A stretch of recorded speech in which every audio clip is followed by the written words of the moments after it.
Okay, today I am taking some time to reevaluate how I have my artwork displayed here in this part of my basement, sort of slash studio space.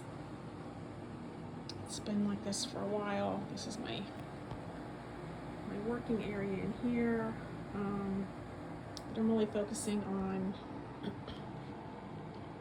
this side of the space that I have, where I also hang art, and regrouping.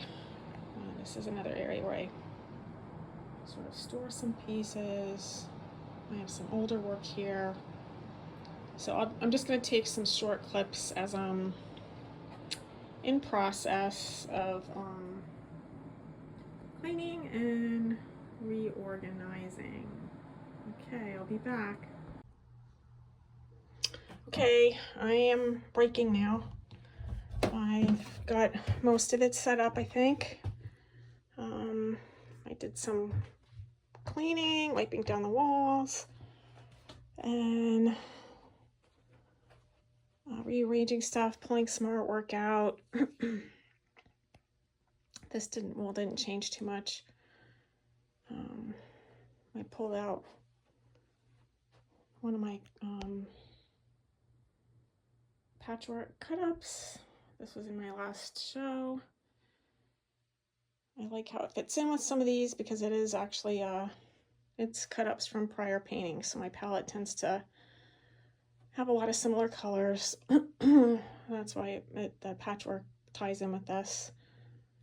So these are some other pieces, and then I've got some of my portraits hanging with anticipation of needing to add another couple, so I can I'll have to rotate some things out again.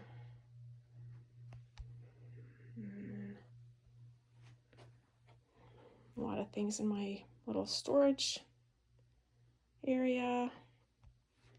And then I have these, I think they're 24 by 24 inch square pieces that are framed that I put in this section. Move the bookcases, painting of my dog who passed away some years ago, Chloe, my daughter in the background, or an inspiration of her. And then I moved the couch, and I have my little girly sneaker painting, which I did many years ago, of my daughter's little sneakers, and this got a lot of sentimental value to me, like some of my earlier works do, that have anything to do with her. So that's it for today. I'm gonna sit with this for a bit, and maybe there'll be some other tweaks, but this is it for now. Thank you.